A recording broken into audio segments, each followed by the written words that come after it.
Alright, the old cheap Chinese diesel heater is acting up. It will not ignite. So we're going to take a look at it and see if we figure out what's going on. This is our home, and this is where we live in Seattle, Washington. That's me, Eric, my wife, Roshri, and these are our kids. We got tired of the usual corporate America, long hours, living for the weekends and living for retirement. We decided to make a change.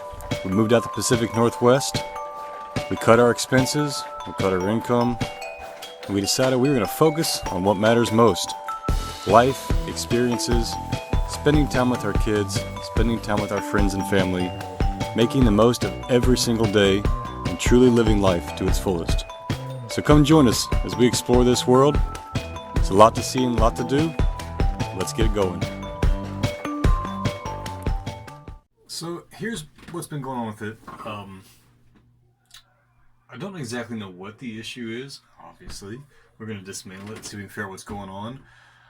It started out where if you have one of these heaters and as knowledge, when you run them, you can adjust the thermostat up and down, but they never shut off. These heaters, when they fire up initially, they go through a pretty involved amperage intensive glow plug ignition sequence to get them burning. But once they're burning, they're good to go. You can run either diesel in these heaters or kerosene. Kerosene burns cleaner. I usually run diesel because it's a lot easier for me to find. So I could just have some soot accumulation preventing it from igniting.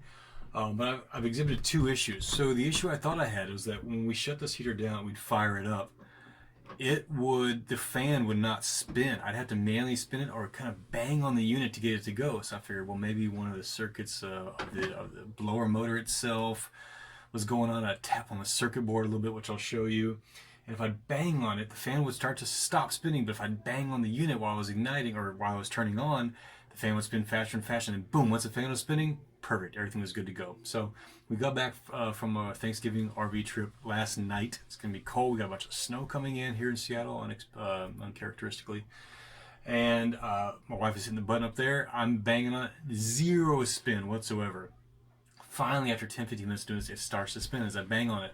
And it would start spinning, not as fast as I thought it used to be, but it would go through the sequence. It would start pumping the fuel pump, indicating that things were progressing, but then it would never ignite. And every once in a while, the air intake would go boom, it would go pop, like it was backfiring. So I don't know if we have a circuit board issue that's just not firing things as it should be, or if it's just soot accumulation that has caused it to ignite. If that causing both issues, if we had two separate issues, if we have a blower motor problem and an ignition problem. I have a brand new one on the way just in case we can't get it going. But in the meantime, until it gets here tomorrow, I've also got a glow plug in order in case that's the issue. Until those parts come, I'm going to go ahead and fire it, take it apart today, see if we see something obvious, heavy soot accumulation, something like that. Excuse me, take it apart, get it cleaned up, see if we can restore it, see if we see anything that is a red flag, and take a look. So I'll show you how we take this apart. All right, so first things first, if you're not familiar with these heaters, I have another video where I show you how to install it. Really straightforward. They are phenomenal. They are an absolute godsend for the price. They all seem to be constructed in much the same manner. The first things first, to disassemble this is the air intake here on the left side.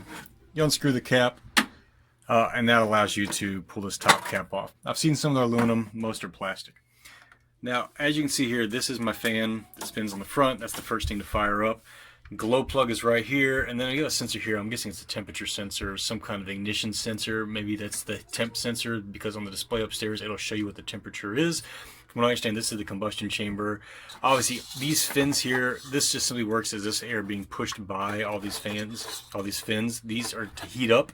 They get super hot, the air blows by them, then it feeds off into your system. So we're gonna get this guy out of here. From what I understand, it's pretty straightforward, but we're gonna need to get the rear hose clamp off. On the bottom here is where the lines are. So you can see that there. Both the intake, the exhaust for the combustion chamber, as well as the fuel inline. So we're going to take that off, and we're also going to take off this circuit board right here on the top. Pretty straightforward. You got a little Allen screw right here, and then this is just a little squeeze here. This pops off, and then we can disconnect these connectors here. And this just comes up here, and you can see as it folds to the side, a number of quick disconnectors here. This one is meant for the glow plug. This one, the red and black, feeds the blower motor. And then we have the main connector right here, which we'll just leave attached to the wire here. We'll disconnect to this plug. In fact, we can do it right now, most likely. Well, again, 2 hands are better than 1. Connector off. 3 connectors off there. Circuit board completely detached. And as you can see, that leaves us with just glow plug here, which you do require a special kind of socket to get out. I've also seen that you can loosen the screw or the nut from the inside to remove that. We're not going to take that out yet until we get inside here and see what's actually going on. And then again, this is that temp sensor connector here, and then this is your red-black that feeds to the blower motor. So now we'll go ahead and get those hose clamps and fuel lines off. Well, we have discovered an interesting thing. So I removed the heater, as you can see, with fuel line, air intake. Here's the weird thing. Here's the exhaust pipe, and it is full of water. Now, this pipe comes out and runs out the side here. You might have seen it in old videos to the fitting on the outside. It is exposed to the elements, but that's how these are supposed to be designed. It's certainly nowhere near the water line. The water line is here at this old intake for the old gen set, which would be right about where the heater is now.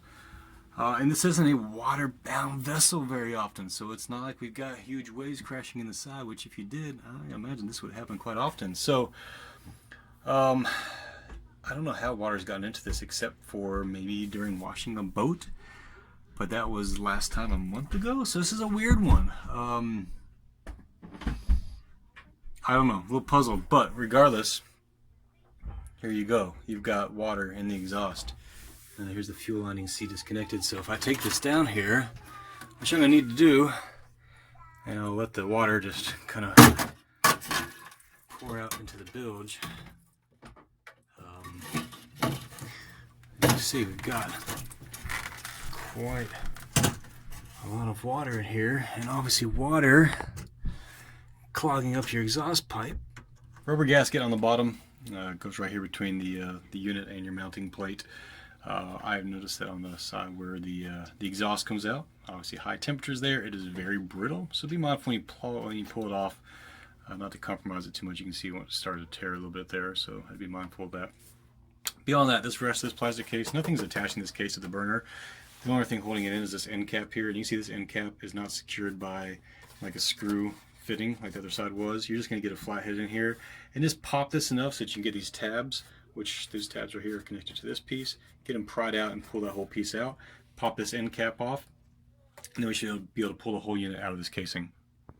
So in fact, I take that back. You do not have to separate the end plate from the black plastic case once you've got to that point. The whole inside here, the actual motor itself, heater, just comes right out of the casing. So here it is. Here you can see the casing. As I turn it upside down, you can see this lovely stuff here pours out, which is a combination of some probably unburnt diesel from it trying to ignite. And water, again, up inside of it. And you can see there's where the fuel line comes in here, feeds up into the side, that's where your fuel intake in. Fuel pump was pumping quite a bit of fuel in, when it ignites, so I'm not surprised there's raw fuel in there, and then obviously it's mixing with water, which isn't going to work well for this. So perhaps some of that water got up inside the blower motor, which is why that was acting up. So perhaps this is all tracking back to a water intake issue, which I'm not sure on the outside if I might make a surround piece that just can protect potential water from coming in the water outlet on the side. I'll show you a picture of what that looks like right here. And then of course whenever I'm washing it, I'll be mindful, and if the heater's not running, of plugging the side of the boat. This time of year, this heater runs pretty much non-stop. So again, a little bit of a mystery where that water came from, but first things first, going to take this end cap off here. We just have these Allen screws, 1, 2, looks like 3, 4. Pop those 4 out, and then this whole blower assembly will pop off, and we'll be able to look at the next section. Once getting those 4 screws out, this did not require any motivation to separate. It's want to separate as we speak, so I figured we'd all do the grand unveiling together, assuming this just slides out nicely. And here we go. So here's the blower motor assembly, really straightforward. Everything spins. Ta-da, there you go. We'll set that to the side, assuming that there's not much we can do with that. And then here is this combustion chamber. So we can see we've got the combustion chamber here. We see the fuel is coming in this line right here and feeds in right opposite of this glow plug right here. The glow plug is feeding right into the fuel, and then it will come into this chamber here, which is the whole ignition circuit of everything. So As you can see, I mentioned that if you don't have a special tool to undo this glow plug from the outside, I've seen people get the nut from the inside. That's where you would do that. As you loosen that nut, that would loosen that glow plug up. So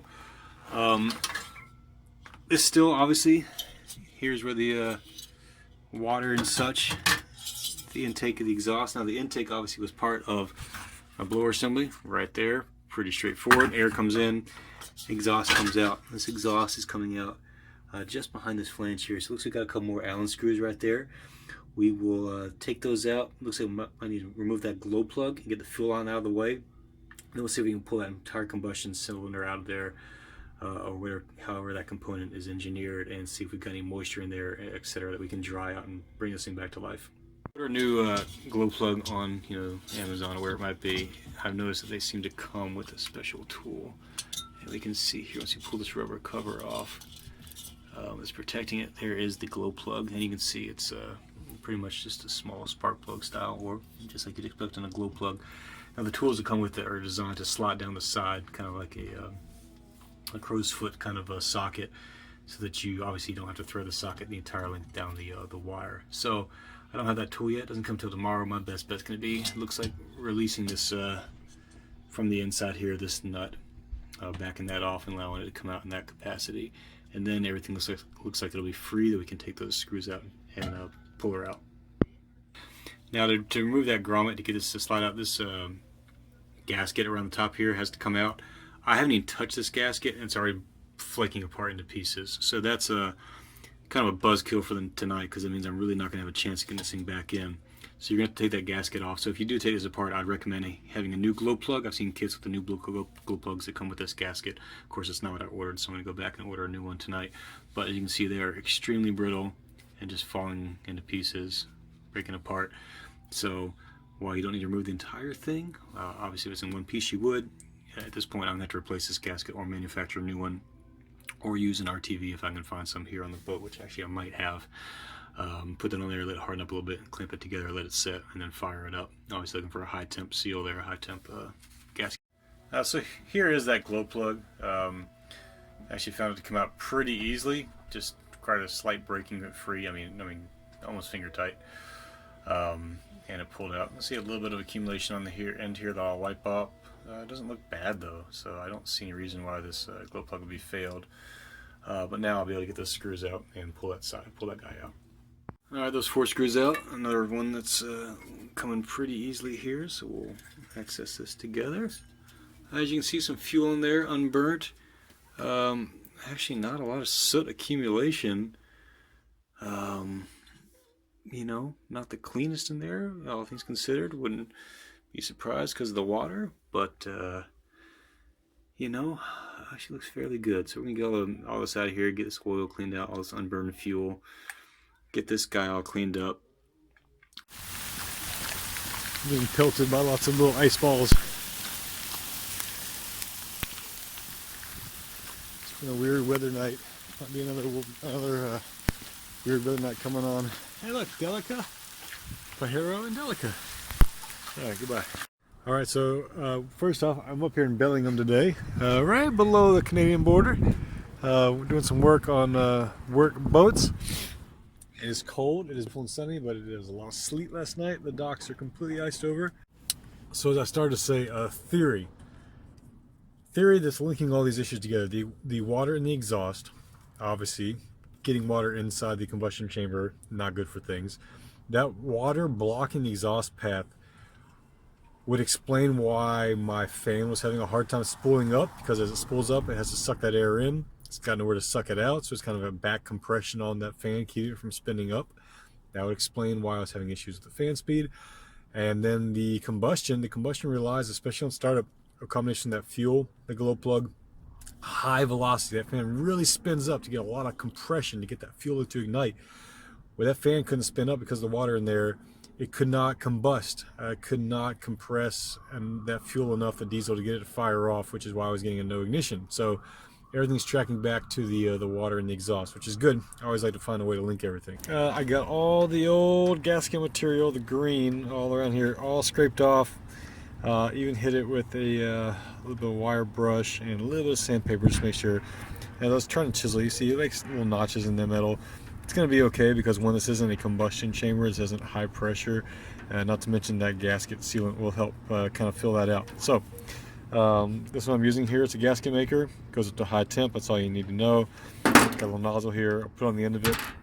You always want to read the instructions, see the cure time, see the application, but the general process of this is you're going to run a small bead all the way around here. I have to go around the screw holes as well, all the way around. You don't need a ton of material. And then go ahead and apply the two surfaces together, put them on. Don't crimp them down, don't jam them in, just put it on there. Put all 4 bolts in, get them so they're nice and tight, and then let it sit there for about maybe 10-15 minutes. What this does is allow the gasket material to start to harden. If you take just a gasket material and just clamp it all the way down, bam, all the way down, torqued it to spec right from the beginning, there's no area for that to be elastic and to act as a gasket with a thickness. So you need to let some of that thickness sit, so that when you tighten it, there's some resistance to the tightening and allows it to compress that gasket. Otherwise, bam, it's just squishing out a liquid, metal on metal. So go ahead and lay that bead there, and I'm gonna get that top part put on. All right, so gasket materials on there. As you can kind of see that black bead I've run all the way around. So these instructions, this one say put the pieces together immediately. So I'm gonna set them on down there, put the bolts in, run them down so they're touching, let it just naturally compress, and then I'll let it sit for an hour or so before I tighten it all the way up. So windy and cold. All right, so here we are. Pieces are all back together. You see the gasket material. Start to come to the side. I got the screws ran in, so I'll let it sit for about an hour in the truck, vertical, and then we'll tighten her up. All right, here we are back in the bilge. Everything is torqued down. It's been sitting up for a while. See, the gasket material is nice and elastic here, but isn't goopy at all, which is what I'd like to see, which means it should be the exact same between those two mating surfaces. So I'm going to turn this guy over here, and we're going to get the circuit board back on. I always like to put my screws in their holes when I'm not using them so I don't lose them. And then here is my circuit board.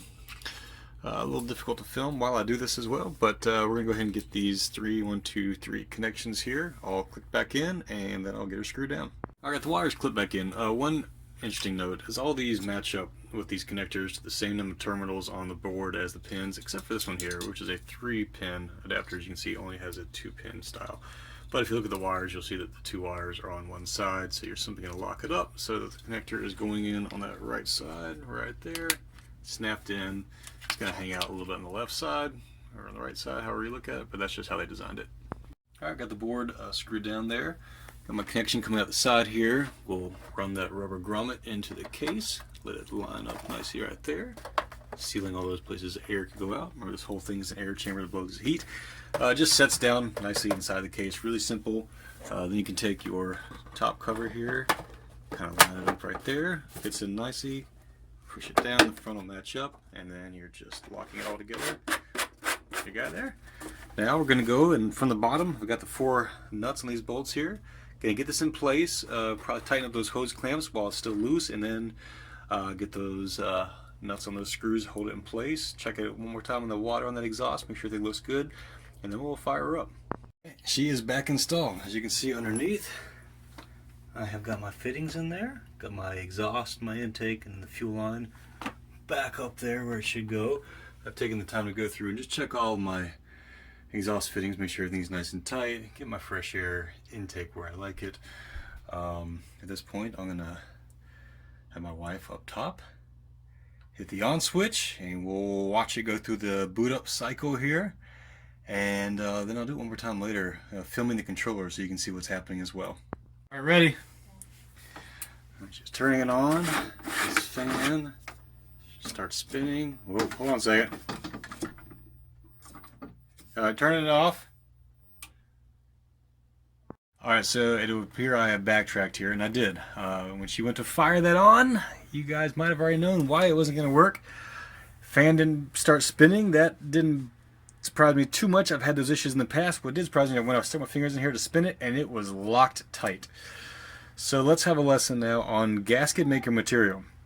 When you sandwich it out, especially if you ever use it in like engines around water passages, it's extremely important to make sure that stuff cannot become a blockage for those passages. What I didn't take into consideration was on this one here, where this mating surface is, the back side of this impeller, the one that compresses the air, is extremely tight tolerances. I had essentially glued the fan blade to the sides of the engine. So I had to take the entire thing back apart. I have removed all the gasket maker material, and I've gone ahead and put it back together because I want to test this. I'll have to order a new gasket. The reality is this clearance here, tolerance is so tight, the chance of any air coming out anyway, almost non-existent. And again, it's not emission, it's not an exhaust gas here, it's just compressed air. So I'm going to leave the cover off. That way you can see, we can all see what happens, and not to mention I'll be able to put my hand here and just see if I see any air coming out. So I'm going to yell up to my wife to turn this guy on. Hey babe, you ready? Yeah. All right, go ahead and turn it on. Okay, here I go. And let's see what happens. Fan starts spinning. That's positive.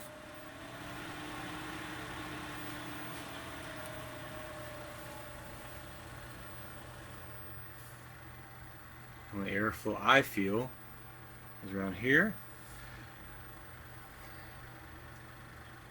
Fan is blowing. Right now, probably the glow plug here is going to turn on pretty soon. That's usually the next step. It'll start heating up. Then it'll pump the fuel through the fuel pump down here, which you'll hear clicking in a little bit.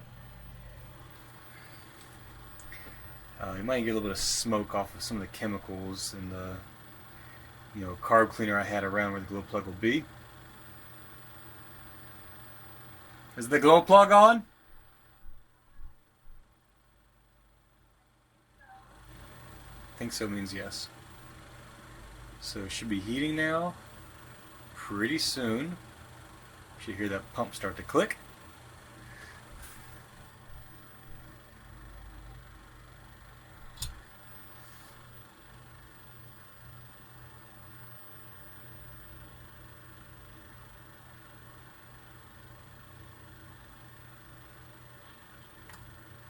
There goes the fuel pump.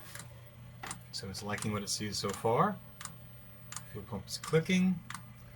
Fuel is therefore pumping to the bottom here. If there was any air pockets in that fuel line, you'd be able to see them moving along. Thankfully there's no air pockets. I'm not getting a lot of airflow, but I don't feel anything coming out of the cover there.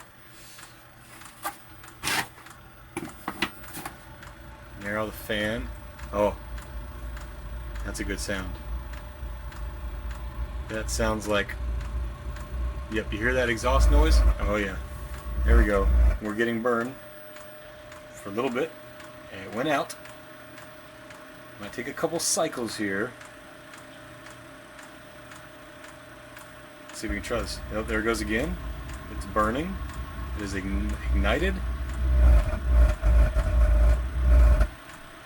It went out. So let's just give this another chance here. All right, round two. First one had a couple failed ignitions. Look, it's a brand new engine together, right? As simple as it is. There had chemicals maybe in there, some blockages, maybe some water that had to burn out. Round two fired up. You can hear I'm clicking away on the fuel pump. It is running nice. You might be able to hear that kind of deep noise that indicates that it is actually running. I see no air whatsoever coming out. Exhaust pipe is getting nice and warm because it is getting hot. It's ramping up. I can hear a nice, smooth, consistent burn. Everything I want to see. Put this cover back on here. That'll make my air channel up in. Now you can hear it really ramping up. Why it's ramping up is it has sensed on that temperature sensor that things are working well, that it is getting hot, and so it's kicking it up. A little smoke here burning off. That's just some of those cleaning chemicals I had sprayed all over it. Kind of to be expected here. All that stuff will burn off. Pump is kicking away, you can hear it. Air is blowing. Smoke is already dissipating. It is doing great, and there you go. So, water in exhaust equals bad. Taking apart, cleaning everything equals easy. Make sure when you do it, you get a new gasket kit. Comes with the glow plug. Might as well replace it all at the same time. Mine got delayed because of the winter storm, so I'm on the original glow plug, which, as you saw, looked fine. Everything's working good. We have hot air blowing through in the boat. Any questions at all, let me know, and I will be happy to answer them for you. Thanks for going through this exploration and experiment with me. Talk to you soon. Take care.